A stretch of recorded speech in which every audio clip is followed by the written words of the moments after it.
कि बहुत बड़ा लेवल का करप्शन नोटबंदी सरकार को बचाने के लिए किया गया था। मैट्रिक के पेपर लीक हो रहे, इंटरमीडिएट के पेपर लीक हो रहे, सरकारें झुकती है, झुकाने वाला चाहिए। हम भी झारखंड के छात्रों को झुकाएंगे। मतलब अब मेरिट में लड़का पास नहीं करेगा, अब वो करेगा जो ज्यादा पैसा देगा।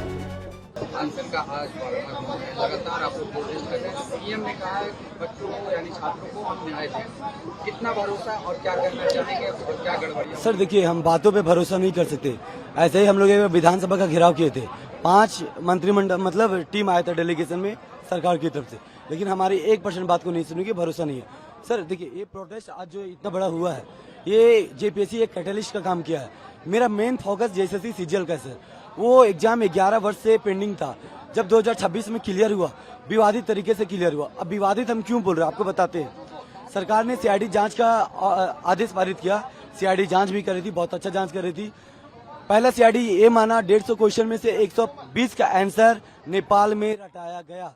फिर उस लड़के का बयान को चेंज किया गया। जब सीआईडी 2 आई तो फ्यू क्वेश्चन पे आ गया। पहला पॉइंट। दूसरा पॉइंट, हम लोग का आरोप था पेपर 3 में जैसे सीजीएल लीक हुआ, नेपाल 28 अभ्यर्थी गए पढ़ने के लिए। हम कहते आप 2800 लड़के का पेपर 3 का मार्क्स बताइए।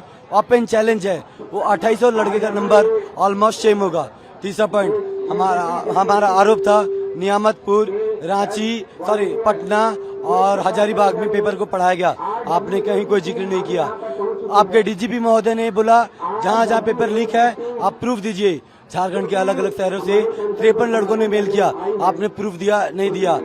आप नेटबंदी के सबसे बड़ा सवाल तो यही उठता है सर कि आप नेटबंदी क्यों किए? जब पेपर ऑफलाइन था नेटबंदी क्यों किया गया? क्योंकि सरकार को ये अंदेशा हो चुकी थी पेपर लीक हो चुका है, ये वायरल ना हो जाए, इसीलिए नेटबंदी करके ये सरकार को बचाया गया, ना कि एग्जाम की जो प्राइवेसी होते है उसको बचाने के लिए नेटबंदी किया गया था।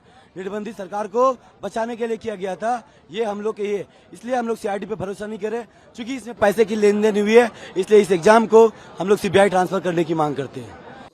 जितने सारे एग्जाम कंडक्ट करवाए, सारे एग्जामों को रद्द किया जाए। अभी झारखंड सरकार ने बोला था विधानसभा में, तो जो राष्ट्रीय शिक्षा नीति 2020 को हम झारखंड में लागू नहीं होने रहे, लेकिन देख रहे जिस तरह से क्लस्टर सिस्टम लागू हो रहे, ठीक है, कॉलेजों में इंटरमीडिएट की पढ़ाई की जा रही है। झारखंड में सिर्फ मानी कि जेपीएससी सीजीएल ही नहीं, मैट्रिक के पेपर लीक हो रहे, इंटरमीडिएट के पेपर लीक हो रहे, शिक्षा का निजीकरण, व्यापारीकरण हो रहा है, सांप्रदायिकरण हो रहा है, केंद्रीकरण हो रहा है। हम लोग को डिमांड है सबको शिक्षा, सामान्य शिक्षा वैज्ञानिक मिले, एजुकेशन फॉर ऑल होना चाहिए। आज वक्त की पुकार है, हम आपके माध्यम से पूरे झारखंड के छात्रों को अपील करें। 10 तारीख को जो हमारा विधानसभा मार्च है, इतिहास में 26 सालों के इतिहास में सबसे बड़ा आंदोलन ऑलरेडी बन चुका है। आप आइए और सरकार के खिलाफ, जो सरकार जो है बहरी हो गई है, गुंगी हो गई है, जो हमारे भविष्य को कुछ करोड़ों रुपए में, कुछ लाखों पैसों में बेचने का प्रयत्न कर रही है, इनको विफल कीजिए। क्योंकि दिल्ली के जंतर मंतर में हम लोग देखे हैं, सरकार बोलती थी हमारे इस्तीफे नहीं होते हैं, वहाँ पर भी छात्रों ने इस्तीफा दिया। तो सरकारें झुकती है, झुकाने वाला चाहिए। हम भी झारखंड के छात्रों को झुकाएंगे। और ये सिर्फ सत्ता के बात नहीं है, झारखंड में 26 साल से बहुत सारे सरकार हम लोग देखा है,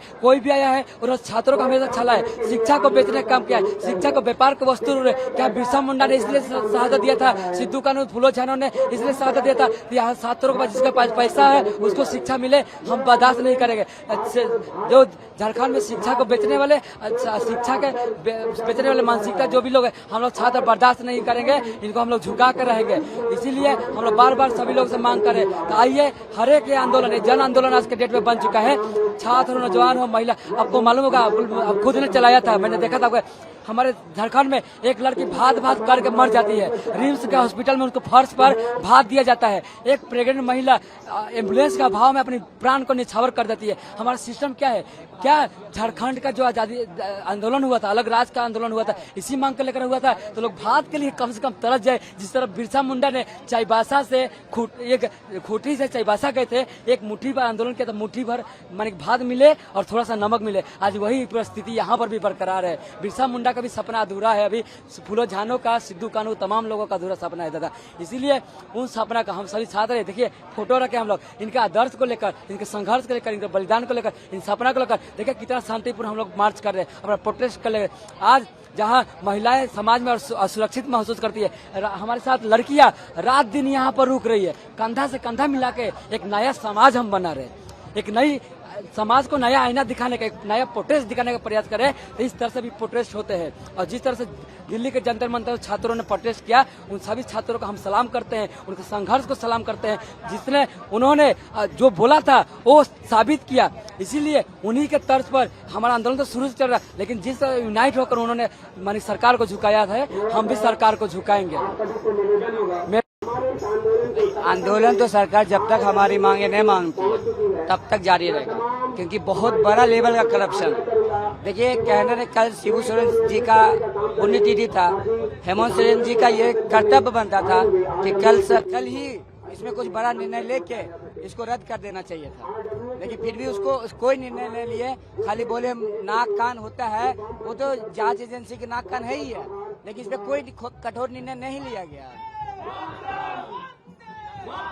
इसीलिए हम बोलेंगे कि जल्द से जल्द मुख्यमंत्री जी हमारे समझ पहुंचे, हमारे मंच पे पहुंचे, हमारी मांगों को मानकर तमाम DDPL द्वारा लिए गए सभी परीक्षाएं को कैंसिल करके, CGL को कैंसिल करके हमारे ये आंसर को समाप्त करें। उनके लिए हम बहुत उनके लिए धन्यवाद रहेंगे।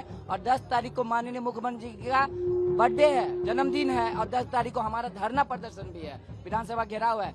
हम चाहेंगे कि वो समय आने से पहले मुख्यमंत्री जी हमारे समक्ष आए, हमारे छात्रों को माने और तमाम JPSC 14 regular, backlog, ACF, FRO, CGL, CDPO, अवैध तिवारी द्वारा संयुक्त सभी एग्जाम को रद्द कर इस छात्र को एक मौका दे अपने प्रतिभा को आगे बढ़ाने का।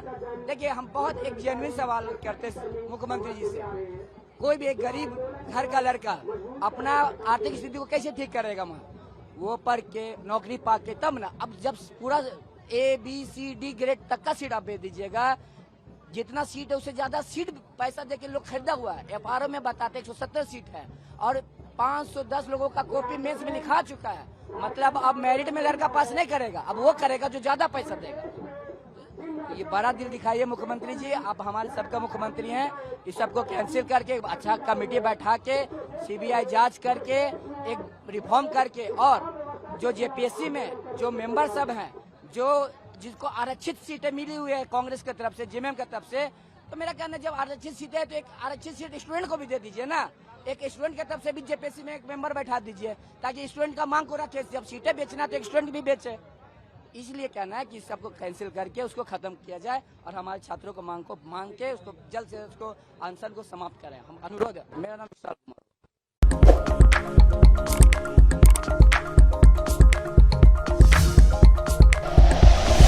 Like and share videos, subscribe करें हमारा चैनल और प्रेस करें बेल आइकॉन।